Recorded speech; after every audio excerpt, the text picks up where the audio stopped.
So welcome everybody. Hello. Welcome to our fourth webinar of this academic year's CAQDAS webinar series.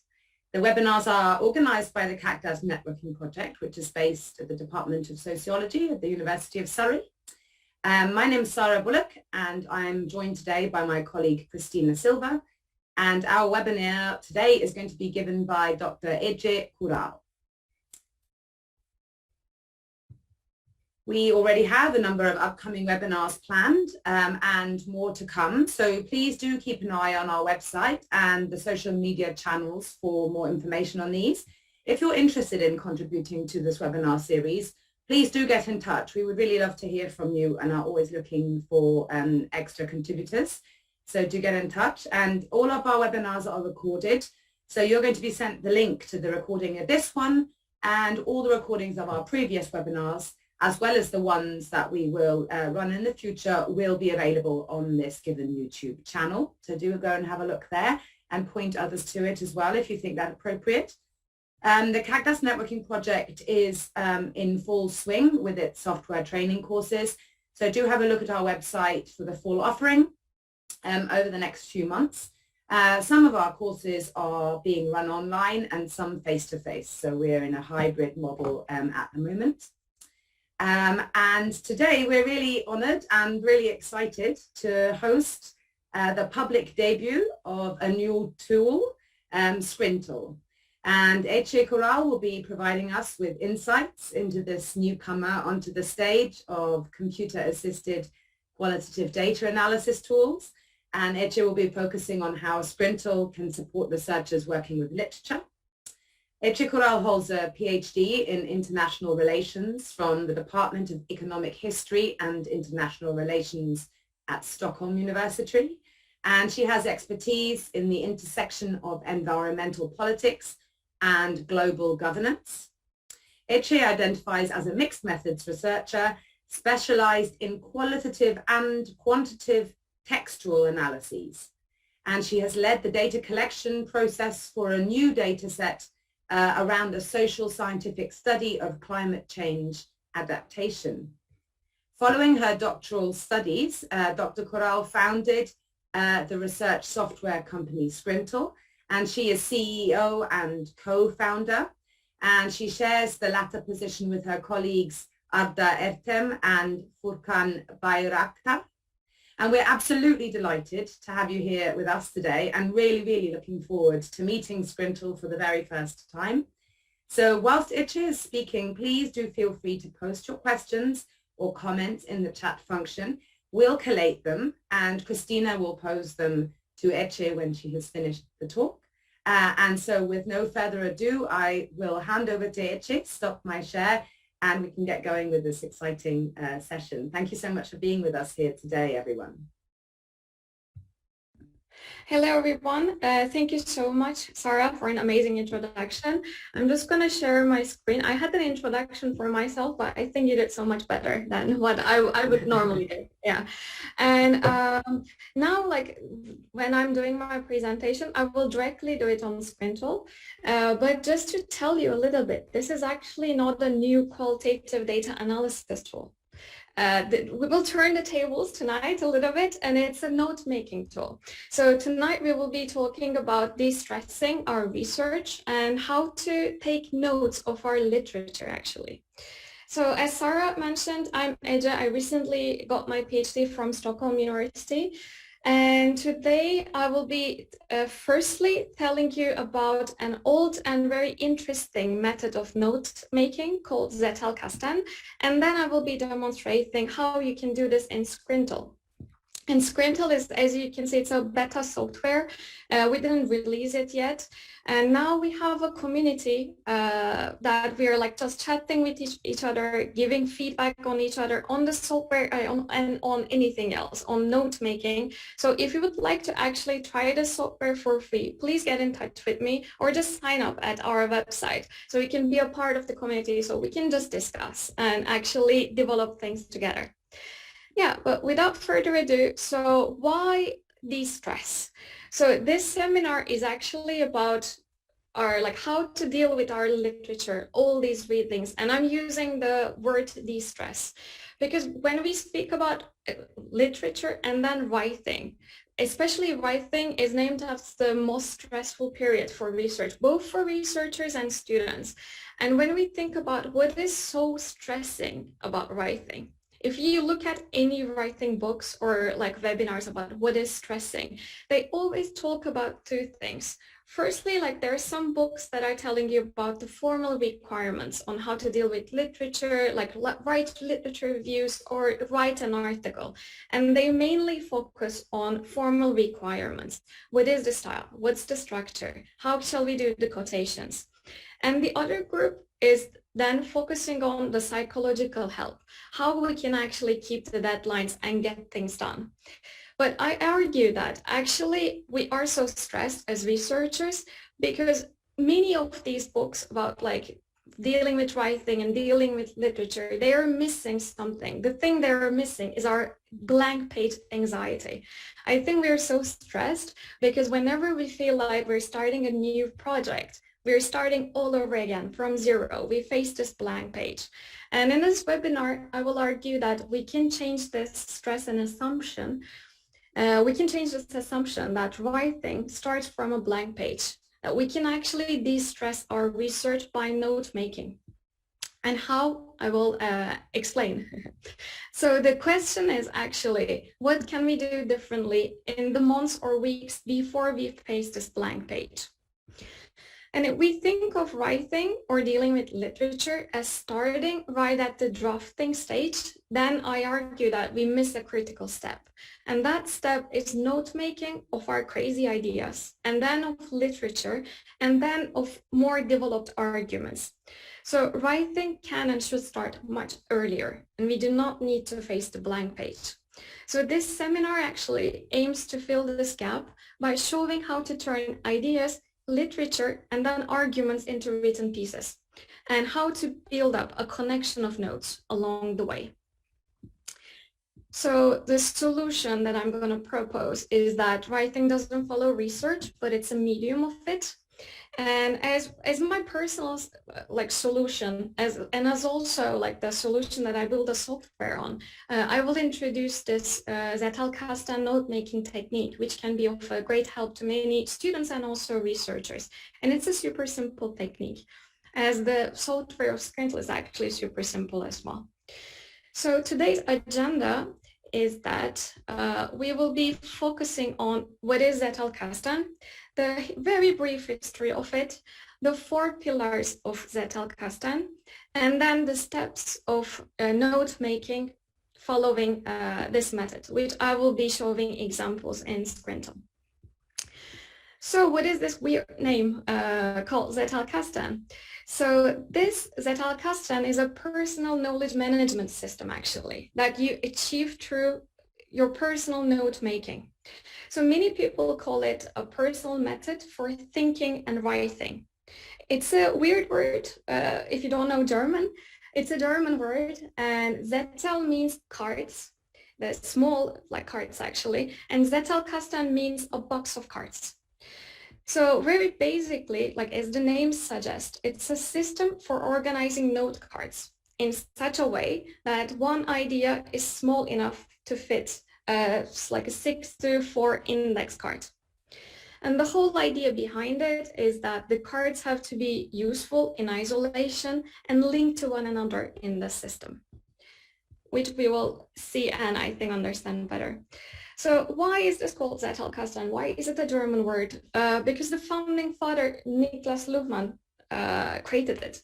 So Niklas Luhmann, I personally didn't know him as I'm not a sociologist before I got into Zettelkasten, but he was a prominent sociologist known in systems theory, and he was known as being a very highly productive social scientist.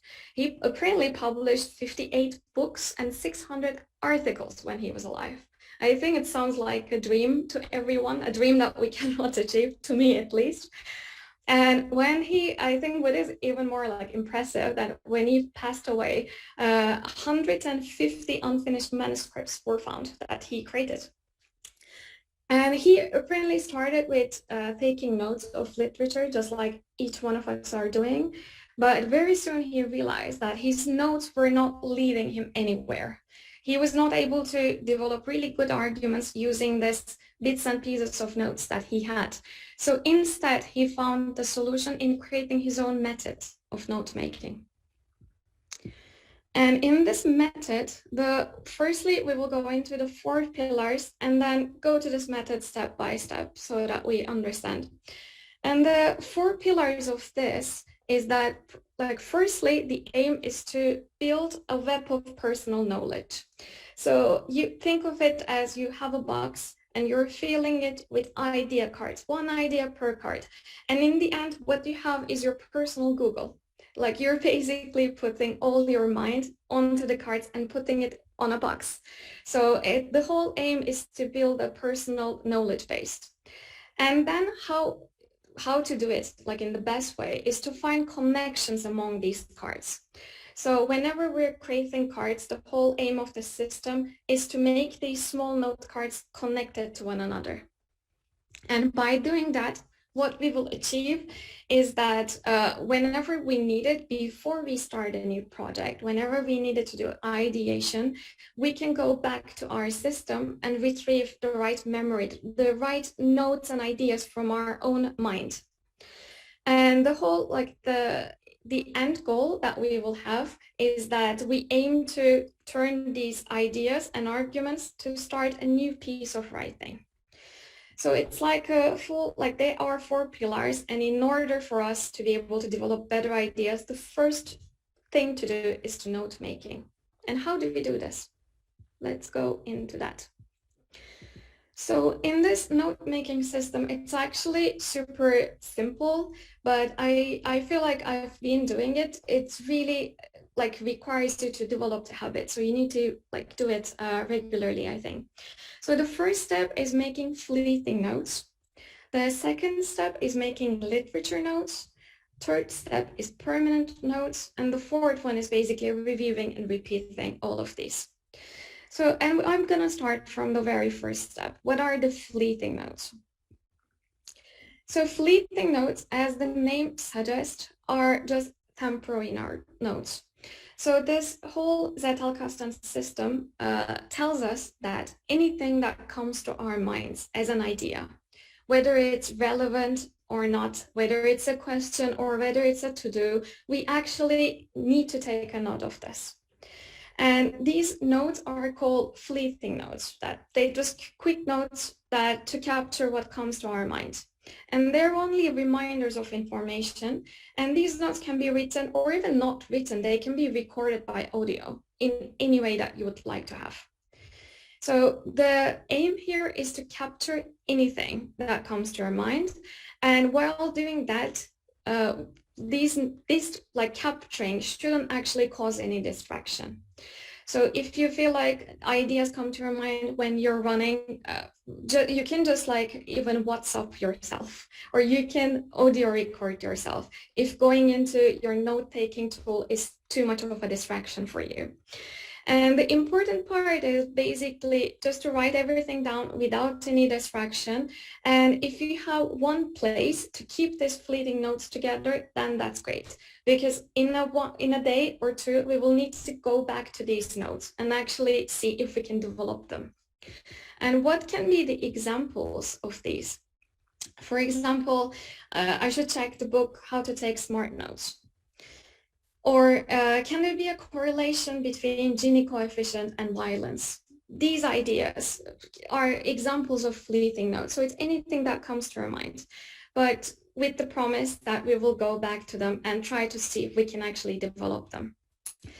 And after we take the fleeting notes, then what happens? So the fleeting notes is very usually, so for example, if you ask the question, can there be a correlation between these two things? If you ask this question that comes to your mind, there is a chance that you will go back to reading something about it, right? So the next step would be literature notes.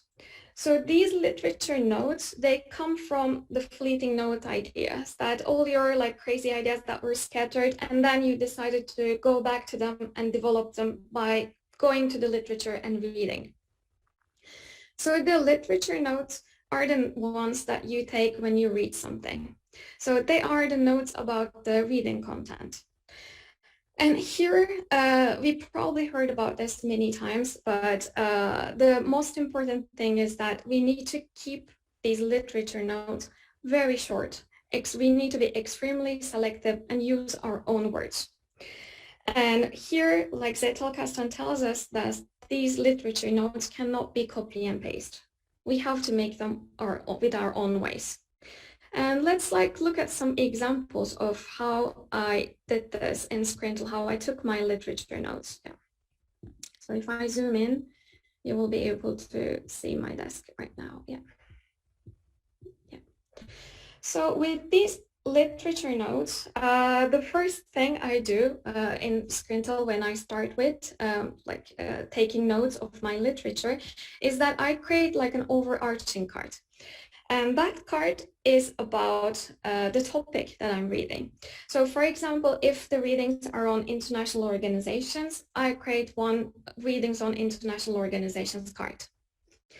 Right, and I put nothing else there. I just say that it's my literature notes on international organizations. Then what I do, so this is just to say the topic, what I do is to create one card per the source. So the source can be articles, the source can be an interview for you if you're taking notes on that, or the source can be a book. So as the source card, I just write the name of the title of the source as the title of the note. And then I either put the references inside this card or usually copy paste the references and also put the link so that I can click on and go to the article. And here, maybe this is not super interesting, but what is interesting is, for example, this is an article, Delegation and Pooling in International Organizations. As I'm a scholar in IR, these are the type of stuff that I read. So for example, these 5 cards actually are all my notes on this article. So what I do is that I don't open a Word document and just fill the Word document with all the ideas or like all my notes about this article. But what I do is to create different cards per each idea or topic within this article. So for example, definition of delegation is one card for me. Delegation was a topic that they were talking about, and here I wrote what they mean by it and how they define it, but with my own words. And then they are defining pooling. It's another concept. So I create a different card with this concept. And I again write the definition of pooling with my own words. So as you can see, I didn't create like one concepts card, and I didn't put all the concepts that they have and all the definitions that they have in one card. But instead, I separated the cards by concepts that they used. And I even put their research question as a separate card.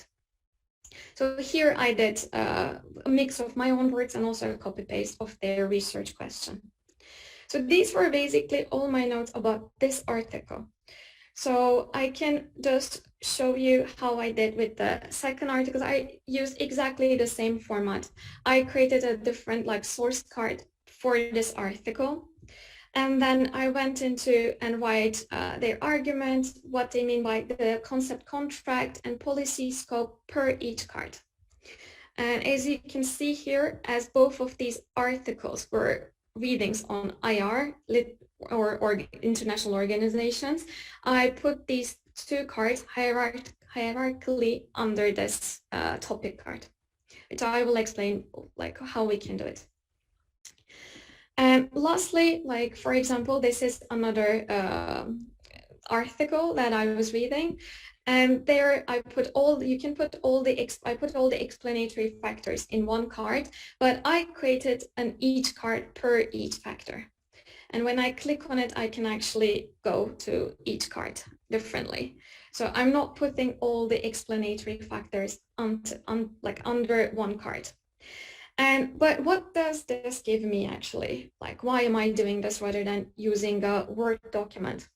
So after I take the literature notes this way, Zettelkasten actually tells us that we need to look at if there is anything like contradictory, or if there is anything supporting between these three articles, because they were related to international organizations, or how they support, or yeah, as you say, like contradict one another. So in order to do that, I go over, so now I'm looking for connections or interesting parts.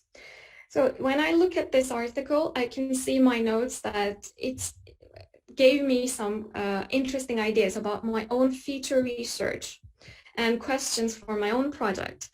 And then I found like questions to be explored from this article. Okay, I'm like, that's interesting.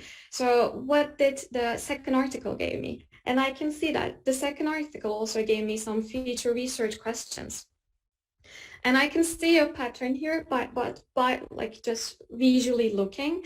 So what I would like to do is actually decrease this number of cards, just get rid of the ones that I'm not going to use, and just focus on the interesting parts that gave me an idea for my future research.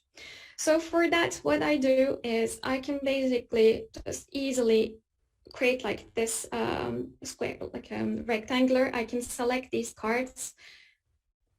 Okay, as I'm doing it on Zoom, it's getting more, slow. I can just select all these cards, and then I'm just going to press delete. So when I do delete, these cards will disappear from my desk, which they did. They did not be deleted from my system completely, but I just cannot see them on my desk right now. So it's just to give me a visual focus. And then in the second article as well, I want to focus on my future research questions. That's why I want to do the same thing and just delete the argument, contract, and policy scope cards. Yeah. And then the third article, I'm looking at the third article, and there I actually didn't write anything about my future research. So what I will do, I will just, okay, right now I don't want to look at the second article. So I deleted it from my desk as well, so that I have more of a visual focus now.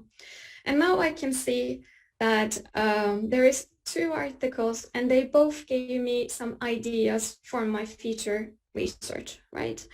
So what I can do, if I want to link these cards with each other, I can easily do that, which you can see I linked this one here. So in order to link the cards together, I do something very simple, actually. I can just click on this card and I'm reading it. Okay, this arised me this, for example, these interesting research questions. And also I can see in this card that there is another research question that I might be interested in. So what I want to do is I want to come here and change the content of this card maybe. And I just want to write, when you're reading this, as a note to my future self, when you're reading, check also the other card. And for that, what do? I just press the plus button, and when I press the plus, then all the cards open here as a search bar. So now I'm just gonna type feature research question. Yeah, and now this is linked. So in the future, when I'm actually, if I land onto this card by looking, but if I came here to the Delegation and Pooling in International Organizations article, it will be very easy for me to check, okay, these are my future research questions. And even though I had ideas from another article, I don't need to land into that article to get my ideas. I'm just gonna write here that when you're reading, check also this card. So this card is linked, and when I click on it, it will open as a separate view.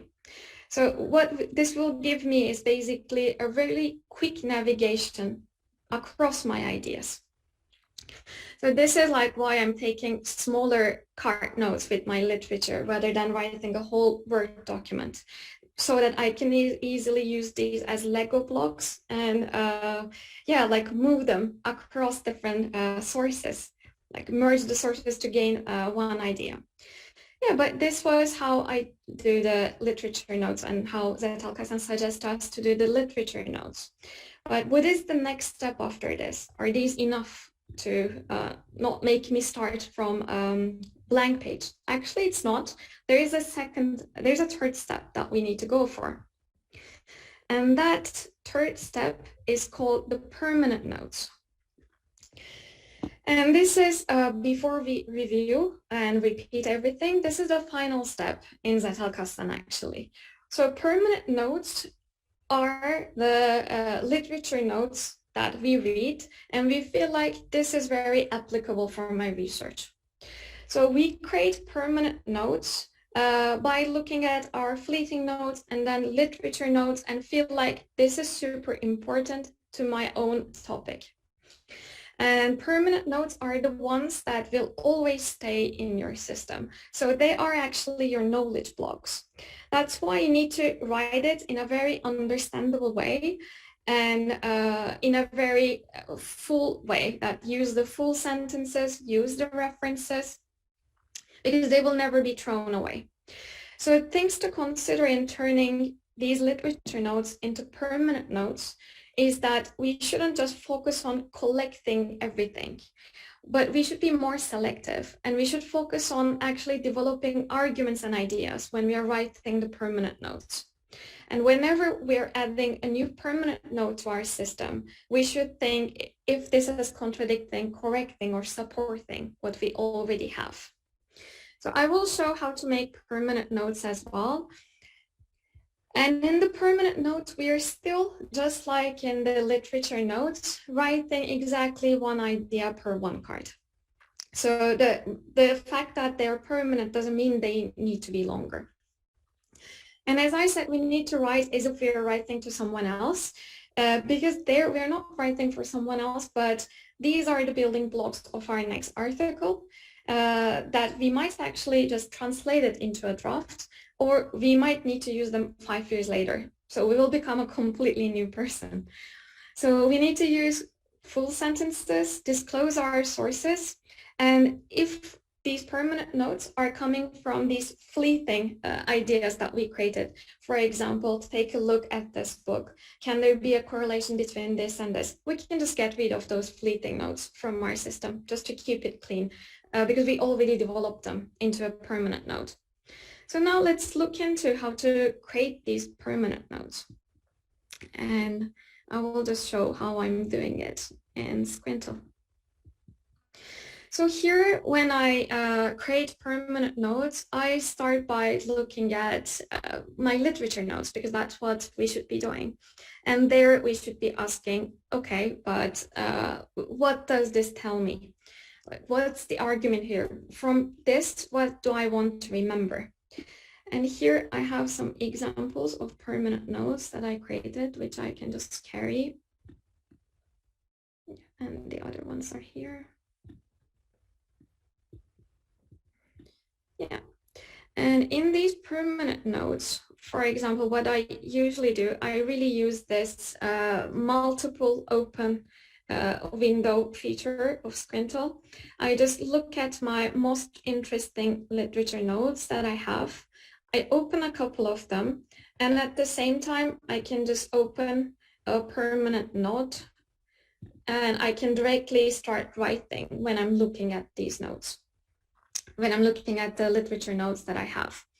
And in the permanent notes, what I usually write as the titles is my main takeaway. For example, looking at these articles, many of them were questioning how generalizable IO research and the results are. And I felt like this is very important for my research, and I will probably use it when I'm criticizing my findings in my next paper. So that's why I write the title as Generalizability of IO research. And these are completely my own takeaways from this.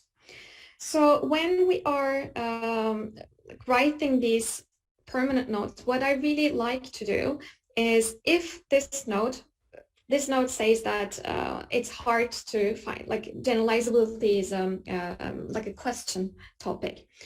So when I add like a note like this to my system, I always like to write that this contradicts with, for example, just press the plus and pick one of the idea cards that I have, that this one actually contradicts. For example, I can say that this contradicts with this definition of delegation, for example, or this really supports what the delegation and pooling article is saying. And pooling article is saying, yeah, I can find it here, for example, or I'm just going to pick this one, I think. No, yeah. So what this gives me is when I look at like my node, I can really see that it is in my system, it has my own arguments, and it tells me what it contradicts with, like what knowledge it contradicts with in my system and what knowledge it supports. So that's something that I found really useful in creating my own permanent nodes. And the other ones are, for example, how to measure the authority of organizations. It can be very, like what you're writing can be very small as well. And I try to write the source with just linking it in the way that I showed you. And, and the third one is also talking about international organization dynamism, which I think is a concept that I might be using. But what is important here and what I want to show you is, as you can remember, like in the literature notes, I made the source card with the name of the article that I was getting these ideas from.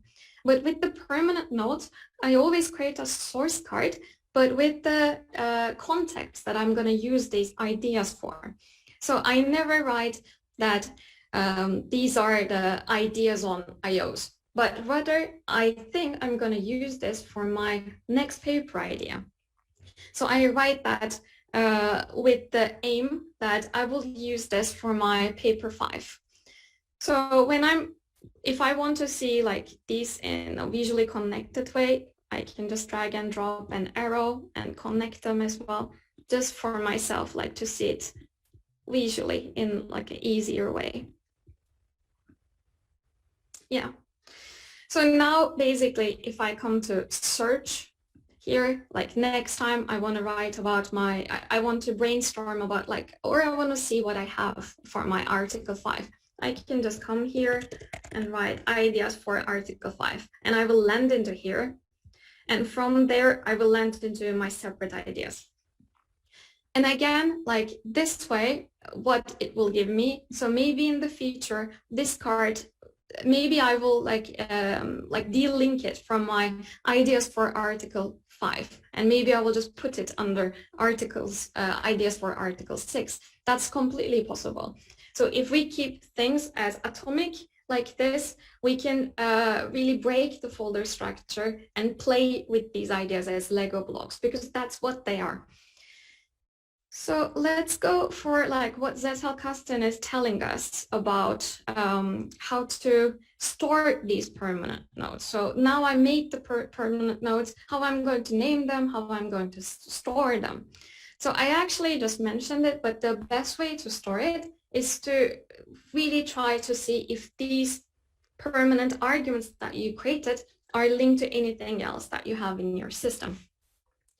Because then in the future, you will see that if you have so many permanent nodes on one topic, you will be like, okay, I have so many arguments about this. Maybe I should be writing this rather than brainstorming. And we have to make sure that when we are naming these cards, we shouldn't just write the topic itself or write the description of the card itself, but we should give an entry point to our brains. So think about the case that you will be using these articles, these note cards. If it's an article, write the name. If it's like, I will use it in my introduction, then let's just write ideas for introduction for this paper, so that we give a clue to our brains. And so, yeah, this is the way to actually store these permanent nodes. So now we went over the fleeting nodes, which were just very quickly coming ideas that we should capture. in anywhere, like it can be a napkin, it can be just messaging yourself, but we should make sure that we go back to them in 1 or 2 days, because this can give us really good ideas. And then we have the literature notes that's we can develop from reading our literature. And there we mentioned that we can make a source card for the literature, for the source that we are reading, including the title and also the references. And then the most important thing and most difficult thing actually is to write one idea per one card.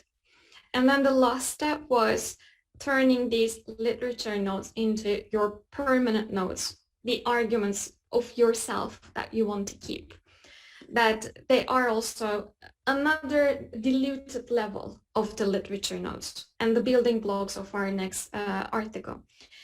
So I'm coming close to the end, but what happens after the permanent notes? What happens is you have this whole box of ideas for yourself. It's completely personal.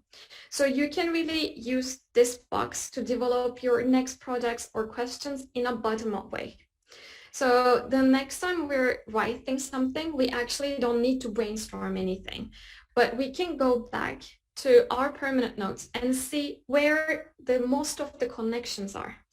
So rather than trying to come up with a new idea on ourselves, we can see that, okay, there are so many connections on this topic. Probably I know so much about this. So this will actually give us the ideas in a bottom-up way. And the most important thing, as we're talking about connections so much, is to find meaningful connections between these cards. And how to find meaningful connections is we should ask questions to these cards.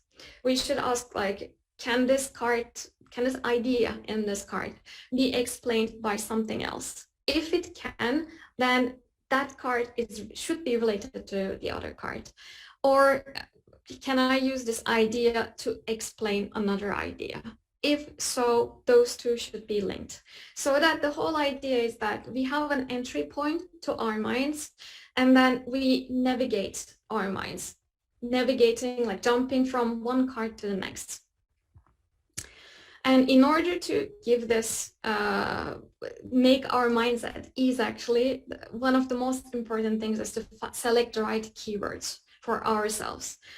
And in this right keywords, it's also like something difficult, but something comes with practice.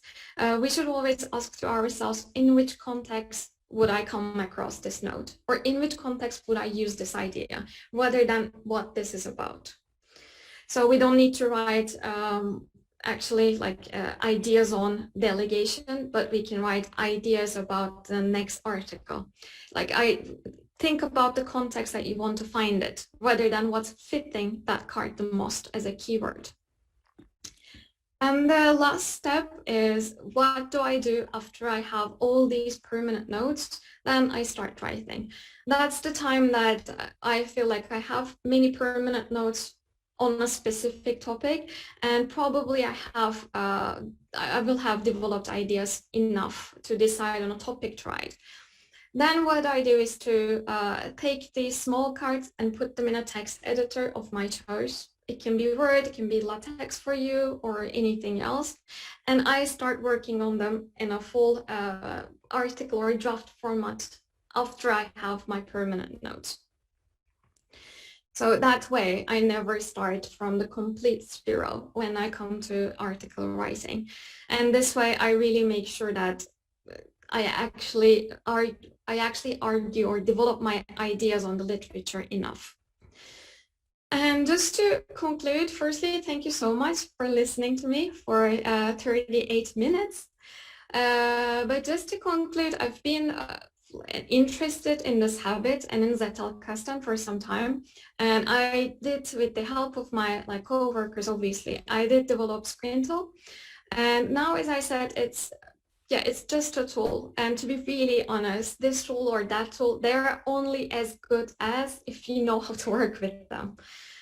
And so it doesn't matter actually which tool you use. But if you ever would like to use this or give us feedback and actually would like to develop this together and have ideas on Zettelkasten or want to learn more, I would love to talk to you. So you can get in touch with me through like ece@scrintal.com. So that's my name. And if you Google like, yeah, Ece Kural, you will totally see me. There's probably only one. And then this is also like our website. So when you go there, you will see join the waitlist. You can drop your email and say that you're coming from this webinar. I will make sure I contact you actually. So thank you so much. I'm actually at the end. Thank you so much, Ece. That was really interesting. I really enjoyed seeing that, really interesting mix of the kind of methodological approach to note-taking and the kind of technical way that can happen in that, but in a very spatial way. That was really really nice to see. So thank you very much for that. There's a comment and a question in the chat. And then Sarah and I have been kind of writing lots of little questions along the way. So everybody else who's here, please do add your questions to the chat, and we'll keep an eye on those. But I'll get going with what we've got so far. So there was a comment, first of all, from Anna Smolander, who said that she thinks that this would work excellently also for thesis students in their research planning process in seminars. And that universities should absolutely try it out with them. So I think you've got someone there to talk to about maybe testing amongst those students. But particularly, Anna was impressed with the visualization and thinking about planning in terms of the path ahead, which I guess is something that you had in mind in the design. So that's just a comment, I guess. If Anna wants to add anything to that, then please do. But we do have a question from Jakob, which is a point of clarification, I think. On the reference source, you're creating a card for the citation, which links to the DOI, for example, rather than attaching the PDF or file into Scrintal. Is that correct? Yeah, that's correct, and that is what I can do for now, because it's we just developed it, to be really honest. But the next thing we want to do is that you can put the files in Scrintal directly, so that you don't need to put on the link. And the next step is to, if researchers are fond of this, is to have an integration with a reference management tool. I think because these notes, especially literature notes, are linked to the sources.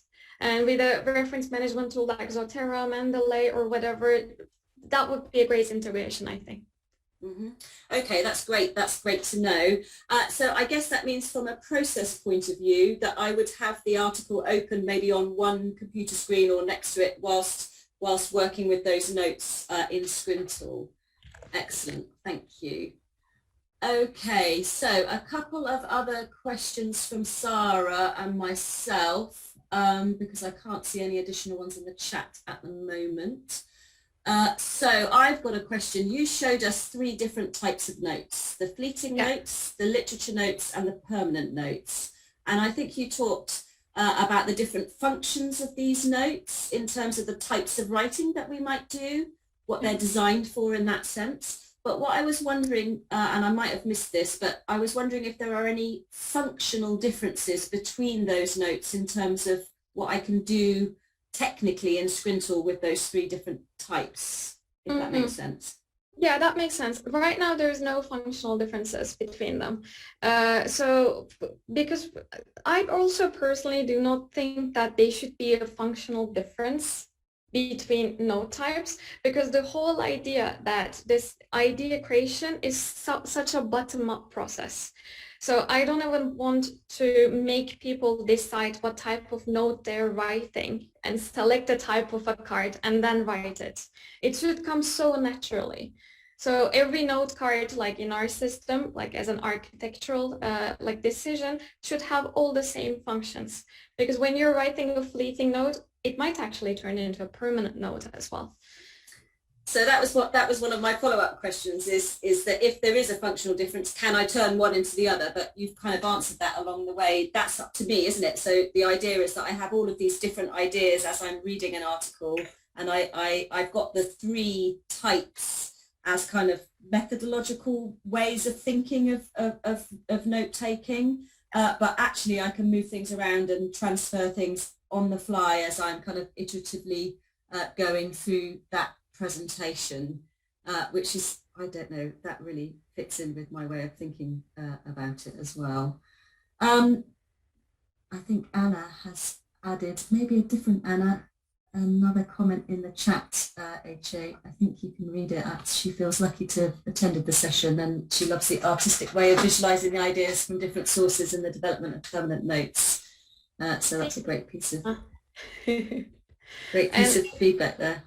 Yeah, and as I said, like I developed this because I was really frustrated in my PhD, to be really honest, about how difficult it is to write, and also like to me the biggest problem is drawing all these ideas from different sources and try to create one output.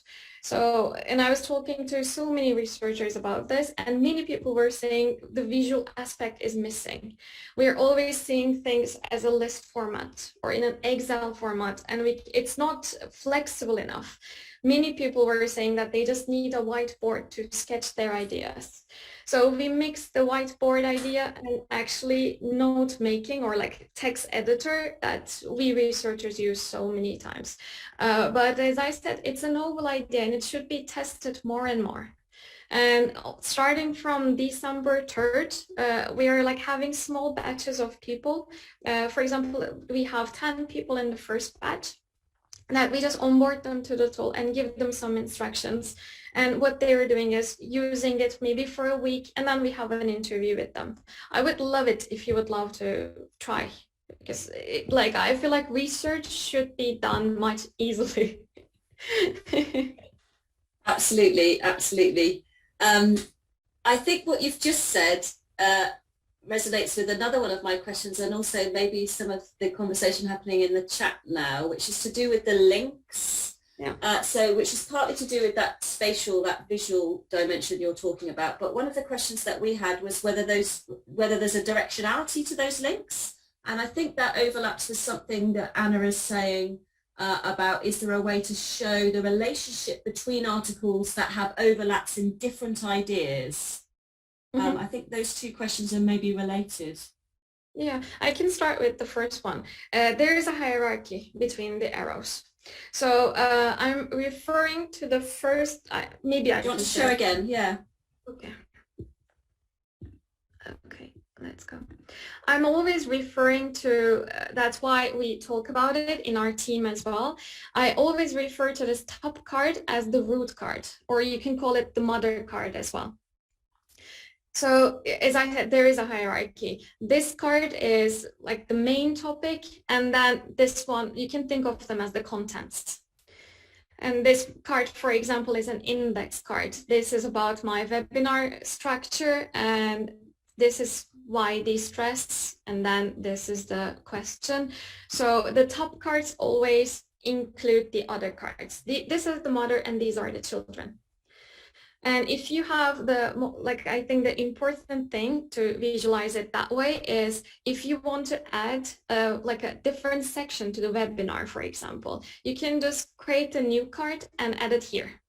But if I want to talk about something like why destress and why destress is so important, then the why destress is so important belongs to this mother actually, because it's about it. So I should put the card hierarchically below this one.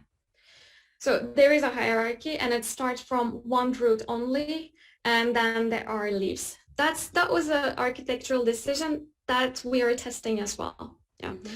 And how we can see the connections between the different articles. Yeah, that one is right now, that's a really good question actually. How I can see it is currently, for example, when I click on this card, so I can see that this is one of the leaves. So when I click on this card, I can see that these backlinks refer to the card up. So I can see that there are many different backlinks. And I know that this is the name of an article, and this one is also coming from another article. So that way, for example, as again a bottom-up approach, I can see that, okay, maybe like these two articles have merged at this sense. So currently, this is the way to check if two articles overlay, but what we want to bring out and test with everybody actually is that what's a better way to actually show this overlay, because I'm also, this is useful, but this is not completely 100%, I think. Okay, great. Thank you for that.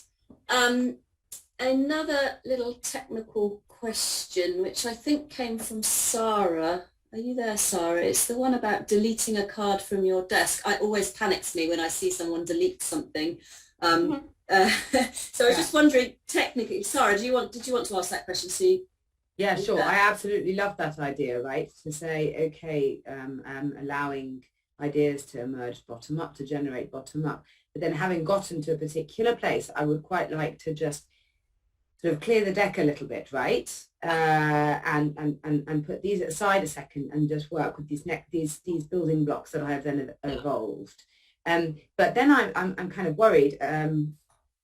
Those building blocks that I choose not to see, is there always in those cards the information as to where they came from?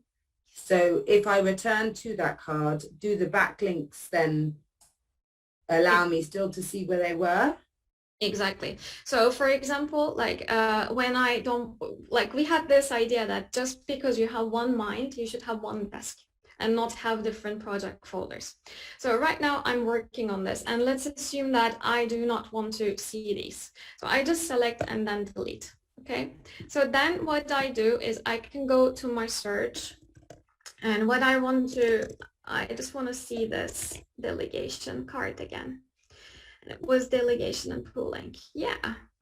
So apparently I deleted this card. Yeah. So for example, now I landed to this delegation and pooling article. And by clicking on this, I can see that, okay, this is coming from actually this backlinks. This was a reading on international organizations. And if I click on the backlink, it is added to the desk. Okay. So okay, when I can resurrect it, as it were. Exactly. And it will arrive in the space and with the links that it originally had. Exactly. Okay. Exactly. So the whole idea is that if you don't want to see it, you get rid of it. But the links, how it looks is, it's not just the shape. It's also stored in our database. So it will always come with the links the same way. Okay. But just to keep focus, you can delete things like this. Yeah, lovely. Thank you. Great, thank you. I think that's, there's something coming up in the chat from Jane. When you're searching for cards hidden from view, so this relates to the previous point, I think, Ece, it seems like you're dependent on remembering something about it so that you can search for it. Yeah. Yeah, okay. Is there a way, or is there going to be a way, I guess, in which you can just scroll and see what you've forgotten? Or is there a kind of index, somewhere where they all are, even if I can't remember that I wrote them? Yeah, that's a really good question. I'm gonna again share my screen. So currently the index is actually, if you don't write anything on your search bar, then you see the whole cards that you have. It's all of them that's in my system. And the nice thing I like here is that I can actually scroll in these cards. As they're small, I can read all of them before I select them. Okay. And add them to my list. This is my whole browse. But if people want, like later on, if we understand that there is a better like browsing needs, then we will totally have it.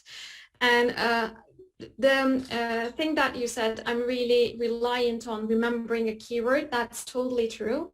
And right now what we want to have is, it's one possible way is to have the tags. Basically, we never want to have folders, but we can have tags to give topics structure the topics a little bit, so that you can write, for example, hashtag article 2, and then it acts like a dynamic folder.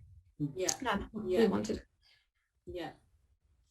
Yeah, I was thinking that, and I think one of the questions that Christina was also thinking about asking is to do with exactly that, cutting across all of the different cards based on one idea that possibly wasn't originally in the natural evolution of ideas. Yes, so let's say, I don't know, research questions that have been answered or gaps in the literature. So I have a card for gaps in the literature for Article A, but then I'm reviewing Article B and I get a gaps in the literature card there as well. Is there a way of sort of retrieving kind of all the gaps in the literature cards? If those tags, those dynamic tags sound really useful in relation to that. Yeah. Currently, how you can do it is actually look at all the, for example, I don't know if I have gaps in the literature, probably I don't, but to have like to see all the Zettelkasten cards, for example, and then create an index card, like a mother Zettelkasten card, and link all of them to that. Nice. Currently, that's the way, but as I said, I'm still testing if this is enough. If not enough, we can totally have the text, yeah. It's interesting because what you've just shown us is really follows that bottom-up approach to the note-taking that you started off describing, whereas what we've been thinking about is maybe more coming from the top-down way. There's a couple of things. So Ljubljana in the chat, why not just hide rather than delete with filters for hiding or unhiding, like the date, minute, or keyword tags? I guess the delete isn't actually deleting it, so it's effectively acting a bit like a filter, isn't it? It's just that we can't see it quite in the way that we might expect, I guess. Is that what? I didn't really understand the question. I'm sorry. So the question is, why not just hide the cards rather than deleting them? Yeah, it hides the cards, exactly. Yeah, I think that's what the delete does. Yes, maybe I should call it hide. I'm sorry. Yeah, maybe you should. So I think that goes back to something I alluded to earlier. When you said, oh, if I don't want them, I can just delete them. That panics me because I think, don't delete anything. So maybe that really is hiding. If I want to delete something completely, then I just press here. And that's what delete permanently is. Yeah. Okay. You go. Sorry. There's another question. Can one card be linked to many mother cards? Yeah. Yes. Yeah. Yes, you can do that. But for example, I can find a card that was like that. But currently, what you cannot do is that these structures, these tree structure, always starts from the same root. So if the one card is, if this one has many mothers, sorry, wait a second. Yeah. If it has many mothers, which I think this one did, no. So what you can do, what it does is to create a separate tree with that mother and that card. So that's how the visualization is working right now. One card definitely can have more than one mother, but in the visualization, it's always like a tree structure. Okay. Yeah, okay. Understood. Great. Okay, I think that's probably most of the questions that we've had coming in. And we are coming to the end of our time, I think. Sarah, do you mind just share, have you got the slides still open? So I just wanted to take the opportunity to thank you once again. I definitely found it really interesting to see a really dynamic presentation as well. You know, I really love that mix between the methodological and the technical side of things. That's what we're all about here at the CAQDAS Networking Project. So that's really great to see. So I'd like to echo what's going on in the chat right now, which is lots of thanks for your presentation and lots of very excited sounds and comments about the future. So thank you again very much for that. Those of you who are who've been tapping into our seminar series up to this point, please be aware we've got one more coming up before Christmas, which is a session with which, have we got it? There it is. Yes, graduate students' modes of engagement with qualitative software CAQDAS packages. So that has some connections to what we've been talking about today in terms of the use of these kinds of tools, whatever they are, for students and research work. And then our first webinar after the Christmas New Year holidays is about teamwork. So Sarah actually will be leading that one. And great title there, Teamwork Makes Dream Work, Avoiding Nightmares When Team Working Using Digital Tools. So those are the two that we've got up ready to register onto at the moment, but we've got several others in the pipeline which will make their way onto our website very shortly. And I think, as many of you know, we have also got lots of training and other things going on. Sarah said earlier that we do record these webinars. So please do check out our YouTube playlist. We will also be emailing you the recording of this webinar once that's been edited, etc. You can see the list of our next software courses up there on the list. So thank you again very much. Really great presentation. Always fantastic to see new tools and get excited about new ways of thinking about working. And I wish all of you here today a great weekend. It is the weekend, isn't it? It's Friday. So yeah, usually we run these on a Wednesday. So I can now say enjoy your weekend. And thanks again, everybody. Thank you so much. Thank you, everyone. Thank you so much for listening, and great questions, and also a great environment. Thank you. Bye-bye, everyone. Thank you. Bye-bye. Bye.